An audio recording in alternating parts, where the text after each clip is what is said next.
Halo guys, apa kabar? Sehat-sehat semua ya? Mantap kalau gitu.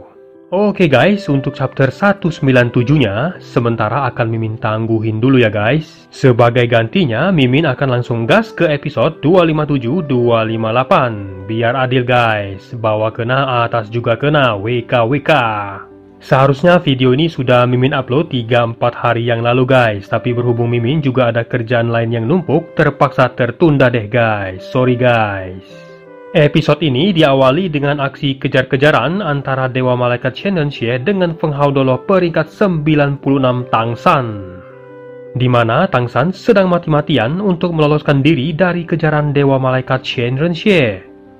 Nah, bagaimana aksi kejar-kejaran ini bisa sampai terjadi dan bagaimana ceritanya Shen Xie berhasil menembus peringkat 100 dewa, serta bagaimana kisah seru Tang San yang akhirnya berhasil mencapai gelar Feng Hao Dolo, semuanya bakal Mimin ulas secara bertahap di episode chapter berikutnya guys. Oke, langsung kita ke boot aja guys. Di hutan besar Bintang Do, tampak Tang San yang sedang terbang tergesa-gesa dengan kecepatan super tinggi sambil mencengkram kuat tombak Trisula Sigot. Lukanya yang belum pulih sepenuhnya akibat bertarung dengan Dewa Malaikat Shen Xie praktis membuat kecepatan terbang rohnya juga berkurang. Dengan sisa tenaga yang ada, Tang San terus melesat menuju lautan untuk menghindari kejaran Dewa Malaikat Shen Xie yang tengah memulihkan hati dewanya yang rusak akibat terkena jurus air mata Guan Yin Tang San. Melesat dengan cepat di udara menggunakan sisa tenaga yang ada membuat Tang San tampak kelelahan. Setelah menemukan tempat yang cocok, Tang San pun kemudian beristirahat dan berkultivasi sejenak. Selesai beristirahat, Tang San langsung tancap gas melesat ke udara mengingat kalau ia hanya memiliki kesempatan 3 hari untuk melarikan diri dari sergapan Shen Xie. Bila dalam pelariannya Shen Xie berhasil mengejarnya, maka bisa-bisa tamat lari wayatnya. Dengan tenaga yang baru pulih, Tang San kemudian terus meluncur dengan kecepatan tinggi. Dalam pelariannya itu, Tang San akan beristirahat setiap 12 jam. Tak terasa, waktu 2 hari pun berlalu. Sambil terbang, Tang San menggunakan fasi Cosmic Barrier-nya menyelubungi tubuhnya untuk menghilangkan jejak. Beberapa saat kemudian, dengan mata setan ungunya, Tang San dapat melihat kalau dalam beberapa jam lagi, ia akan segera tiba di pantai, di mana Xiaowu, Mubai, dan lainnya juga akan tiba di tempat itu. Dengan setibanya di pantai yang dikelilingi laut, maka sekalipun Dewa Malaikat muncul, ia tidak akan mampu membunuh Tang San. Tahu kalau tidak lama lagi ia akan tiba di pantai, Tang San pun merasa sangat senang. Namun perasaan senang itu seketika menghilang ketika Tang San merasakan tekanan yang tiba-tiba datang dari arah belakangnya. Dewa Malaikat Shen Xie akhirnya muncul menyusulnya. Tang San pun langsung merasakan galau berat. Tang San kemudian meluncur ke darat bersamaan dengan mengeluarkan kaki laba-labanya. Melihat Tang San yang mencengkram Trisula Sigot dan berlari menggunakan kaki laba-labanya, senyum tipis tampak mengembang dari muka Dewa Malaikat Shen Xie. Dengan sekali kibasan sayapnya, Shen Xie langsung muncul melayang tepat di depan Tang San.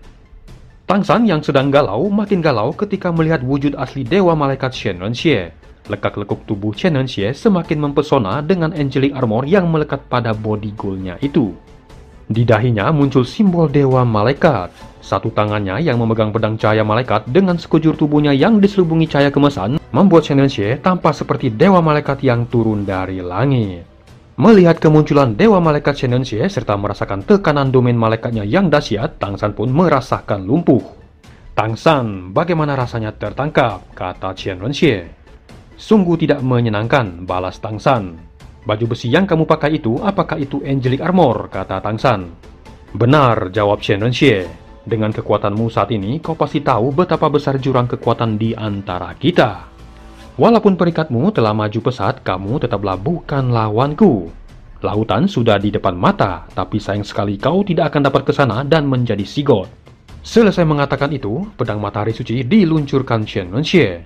Seketika itu juga, pedang malaikat yang tampak bercahaya kemasan itu langsung menebas ke arah Tang San. Mendapati serangan itu, Tang San yang tahu kalau ia tidak mungkin melawan Shen Xie di udara langsung bereaksi. 8 cincin roh muncul di tubuhnya. Seketika itu juga, palu Hao Tian muncul di tangannya, bersamaan dengan munculnya sosok bayangan raksasa kera Titan. Di saat itu juga, lingkaran cahaya emas tampak muncul dari Trisula Sigot. Sementara cahaya kuning yang keluar dari Trisula Sigot menahan domain malaikat, Tang San kemudian menghantam tanah dengan palunya. Seketika itu juga, tanah langsung hancur lebur dan berlubang. Ketika pedang malaikat akan menghantamnya, Tang San kemudian menerobos masuk ke dalam bumi melalui celah lubang itu. Walaupun telah masuk ke dalam tanah, namun Tang San tetap merasakan dampak dari kekuatan pedang cahaya malaikat hingga membuatnya terseret dan terdorong ke dalam. Melihat kejadian itu, Chen Denxue pun tercengang. Anehnya, setelah tahu kalau Tang San masih hidup dan masuk ke dalam bumi, bukannya marah, Chen Denxue malah merasa senang. Maksud hati ingin membunuh Tang San, apa daya malah mencintainya. Namun bila ia tidak membunuh Tang San, maka yang celaka nanti adalah dia. Perasaan tak menentu terus berkecamuk di hati Chen Denxue. Di sisi lain, Tang San terus bergerak di dalam tanah. Dengan menggunakan kekuatan gravitasi kera raksasa Titan yang telah menjadi cincin roh pertama palunya itu, ditambah dorongan terbang tulang roh kaki kanannya, Tang San terus meluncur ke dalam bumi. Melihat Tang San yang meluncur semakin dalam dan bergerak semakin jauh, Chen Denxue menjadi geram. Chen Denxue kemudian mengangkat pedang malaikatnya. Seketika itu juga, cahaya matahari yang panas tampak terserap dan menyatu ke dalam pedang cahaya, membuat cahaya pedang dan angelic armor semakin bercahaya diselimuti api panas keemasan. Dengan tubuh yang tampak diselimuti api matahari, Chen Denxue langsung meluncur ke bawah menerobos ke dalam bumi. Panasnya cahaya matahari yang menyelimuti Chen Denxue langsung membuat tanah meleleh. Chen Denxue terus meluncur ke arah Tang San bersamaan dengan tanah-tanah yang meleleh. Melihat Chen Denxue yang meluncur mendekatinya, Tang San pun bergerak lebih cepat dan masuk ke dalam bumi lebih dalam. Siasat Tang San adalah membawa Chen Denxue masuk semakin dalam ke bumi yang akan membuat Chen Denxue terkuras tenaganya. Selain itu, Chen Denxue juga akan kesulitan menyerangnya. Taktik Tang San sepertinya berhasil. Chen Denxue tampak semakin ketinggalan jauh di belakangnya. Melihat hal itu, Tang San pun merasa lega dan terus meluncur lebih dalam.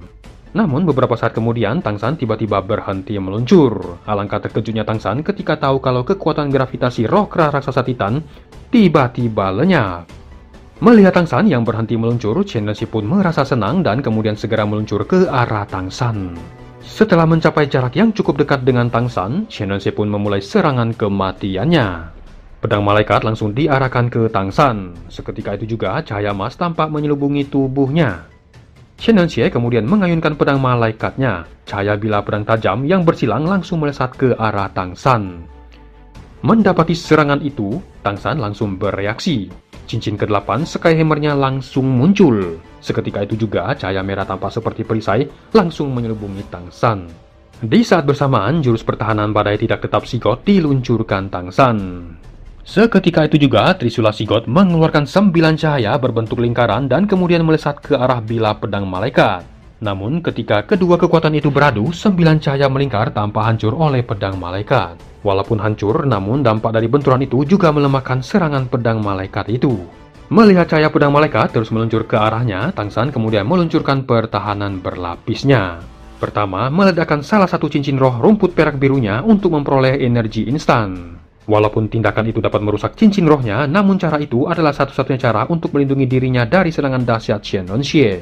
Cincin roh ke-6 dan ke-8 kemudian muncul dari palunya. Kedua cincin itu didapatkan Tang San setelah memburu ketiga semut raksasa 100.000 tahun. Kedua, kulit karapas yang keras tampak muncul dari tubuh Tang San bersamaan dengan Sky Hammer-nya yang bercahaya. Ketiga, Tang San kemudian membalikkan tubuhnya menggunakan ke-8 kaki laba-labanya yang langsung menekuk menahan serangan pedang itu. Ketika pedang cahaya membentur kaki laba-labanya, Tang San langsung terhempas ke depan dengan kaki laba-labanya yang patah dan memuntahkan darah. Beruntung, pertahanan berlapis yang digunakan Tang San telah menyelamatkan nyawanya. Kulit karapas yang keras kemudian muncul lagi dari tubuh Tang San bersamaan dengan palu Haotiannya yang bercahaya. Dengan kemampuan roh semut kaisar 15 ton yang menjadi cincin roh palu Haotiannya, Tang San langsung masuk menerobos tanah kembali. Setiap mengayunkan palunya, tanah di depan Tang San langsung terbelah dan Tang San terus bergerak maju semakin jauh. Melihat serangan pedang malaikat berhasil dipatahkan Tang San, Chen Denxue tidak bisa tidak terkejut. Ia telah menggunakan kekuatan penuhnya, bagaimana mungkin Tang San masih bisa hidup. Dan bahkan sekarang Tang San malah bergerak semakin cepat menerobos tanah. Segudang pikiran bingung muncul di benak Chen Denxue. Dengan kemarahan yang meletup, Chen Denxue kemudian mengangkat pedang malaikatnya. Sosok raksasa serapi malaikat bercahaya emas muncul di belakangnya. Tanah di atas dan sekitarnya langsung meleleh terbakar, membuat celah terbuka hingga langit tampak terlihat. Begitu langit terlihat, kekuatan Chen Denxue yang awalnya melemah ketika berada di dalam bumi seketika langsung menguat secara mengerikan. Dengan cahaya matahari yang menyelubungi tubuhnya dan dengan pedang cahaya malaikat yang terhunus ke depan, Chen Denxue kemudian meluncur ke arah Tang San seperti meteor api. dan langsung menembus bumi. Dan hanya dalam sekejap, Tang San yang berada jauh di depan langsung terkejar oleh Chen Nongxie. Merasakan datangnya serangan berkekuatan penuh Dewa Malaikat itu, Tang San nekat langsung meledakkan ke-8 cincin roh rumput perak birunya. Cahaya biru emas langsung menyelubungi Tang San. Di saat bersamaan, Trisula Sigot langsung bercahaya mengeluarkan energi gelombang laut. Trisula Sigot tampak bergetar, menandakan kalau nyawa Tang San berada dalam bahaya. Cahaya merah tampak muncul dan menyebar dari Trisula Sigot. Trisula Sigot yang dipegang Tang San terus bergetar oleh dampak serangan Dewa Malaikat Chen Nongxie. Menyadari betapa menakutkan kekuatan sesungguhnya Dewa Malaikat itu, hati Tang San tampak terguncang. Ketika pedang cahaya menghantam tubuh Tang San yang terselimuti cahaya kebiruan, Tang San langsung terhempas. Gelombang laut Trisula Sigot terus-menerus menahan serangan pedang cahaya yang panas melelehkan itu, hingga menyebabkan hancurnya jantung Trisula Sigot. Di sisi lain, Tang San terus terdorong lebih jauh dan masuk ke dalam goa tanah. Chen Nongxie kemudian muncul melayang di depan Tang San dan kemudian mengayunkan pedang malaikatnya menebas ke arah Tang San. Mendapati serangan itu, dengan kemampuan gravitasi kera raksasa Titan, Tang San kemudian mengubah berat Trisula Sigot menjadi 10 kali lipat, setara dengan 1.080.000 jin atau 640 ton. Dengan bobot Trisula yang mencapai berat 640 ton, Tang San langsung menangkis serangan itu. Ketika kedua kekuatan itu beradu, bumi di sekitarnya tampak hancur. Namun, walaupun telah ditangkis oleh Trisula Sigot yang bobotnya telah berubah menggerikan itu, serangan pedang cahaya Dewa Malaikat yang dahsyat itu bukanlah tandingannya. Pertahanan Trisula Sigot akhirnya jebol, dan pedang yang meleleh itu terus meluncur ke arah Tang San mengincar kepalanya. Di sisi lain, Chen Nongxie yang melihat tatapan keputusasaan Tang San tiba-tiba merasa sedih. Hatinya merasakan sakit. Bagaimanapun, Tang San adalah cinta pertamanya. Namun, mengingat bila Tang San sampai selamat menjadi dewa dan akan menjadi yang terkuat dengan hatinya yang sakit, Tang San cinta pertamanya itu harus mati di tangannya. Di sisi lain, Tang San yang sudah bersiap menghadapi kematian, kemudian menghunuskan Trisula Sigot ke arah hati Chen Nongxie. Menghadapi serangan itu, Chen Nongxie tidak gentar dan terus menghunuskan pedangnya. Ketika pedang malaikat akan menghancurkan kepala Tang San, Chen Nongxie tiba-tiba terdorong ke belakang oleh kekuatan tak kasat mata. Begitu terkejutnya Chen Nongxie ketika melihat kemunculan satu sosok samar yang telah berdiri di depannya itu. Sosok itu adalah Dewa Sigot. Trisula Sigot yang dipegang oleh Dewa Sigot tampak bercahaya. Di tangannya, Trisula Sigot yang telah cacat itu seketika menjadi hidup kembali. Dengan menunjuk pedang malaikatnya ke arah Sigot sambil mengejek, Chen Nongxie mengatakan kalau sosok itu bukanlah Sigot, melainkan hanya bayangannya saja. Mendengar kata Chen Nongxie, Sigot dengan tenang mengatakan memang benar kalau itu hanya tubuh ilusinya saja. Tubuh ilusi itu sengaja ia tinggalkan di dunia ketika ia sudah mencapai dewa. Sama halnya Dewa Malaikat yang juga meninggalkan warisannya. Dan Tang San yang akan dibunuhnya itu adalah penerusnya, kata Sigot. Dengan menyebut nama Chen Nongxie dengan nona muda, Sigot kemudian mengatakan kepada Chen Nongxie kalau kemampuan Dewa Malaikatnya itu barulah seumur jagung. Dan panggungnya seharusnya di langit. Mendengar kata Sigot, Chen Nongxie pun menjadi naik pitam dan mengatakan kalau ia tidak peduli lagi pula sosok itu bukanlah Sigot, hanya ilusi semata. Dan ia akan tetap membunuh Tang San. Mendengar kata Chen Nongxie dengan santuy, Sigot berkata, kalau begitu cobalah. Selesai mengatakan itu, Sigot kemudian mengangkat trisulanya. Cahaya emas muncul dari trisula dan kemudian menyebar ke tanah dan menghilang. Sambil terus mengangkat trisulanya, Sigot berkata kepada Tang San untuk selalu memanfaatkan kekuatan laut dimanapun ia berada. Karena laut adalah satu-satunya sumber kekuatan sejati Sigot. Di sisi lain, Chen Nongxie meluncurkan jurus Kage Bunshin no Jutsu Naruto. Seketika itu juga, Chen Nongxie menggandakan tubuhnya menjadi 9 sosok Chen Nongxie. Ke-9 Chen Nongxie itu kemudian menyerang Sigot secara bersamaan dengan cahaya malaikatnya. Mendapati serangan itu, jurus badai tidak tetap diluncurkan Sigot. Seketika itu juga, 9 cincin cahaya emas langsung muncul dan menyebar dari trisula dan memblokir serangan Chen Nongxie. Di sisi lain, Tang San tampak sedang mengamati gerakan-gerakan Sigot. Begitu terkejutnya Chen Nongxie ketika melihat serangan cahayanya dihancurkan oleh badai tidak tetap Sigot. Ketika Chen Nongxie akan kembali menyerang Sigot, lagi-lagi ia terkejut. Gelombang besar air laut tiba-tiba muncul dari tanah dan kemudian menerjang ke arah Chen Nongxie. Melihat gelombang besar air laut yang tiba-tiba datang dan meluncur ke arahnya itu, Chen Nongxie langsung menggunakan sayapnya menutupi dirinya. Ketika laut besar itu menghantamnya, Chen Nengxie langsung terhempas dan terbawa arus hingga Chen Nengxie pun akhirnya bye-bye dari tempat itu. Sigot kemudian menatap Tang San. Tang San mengatakan kalau dirinya telah mengecewakan Sigot. Namun Sigot mengatakan kalau Tang San tidaklah mengecewakannya. Malah sebaliknya, Sigot memuji Tang San karena dapat bertahan melawan Dewa Malaikat sampai sejauh itu. Sigot juga mengatakan kalau hari itu adalah hari terakhir yang dapat ia lakukan untuk menyelamatkan Tang San, dan seterusnya Tang San akan bergantung pada kekuatan Sigot dengan usahanya sendiri.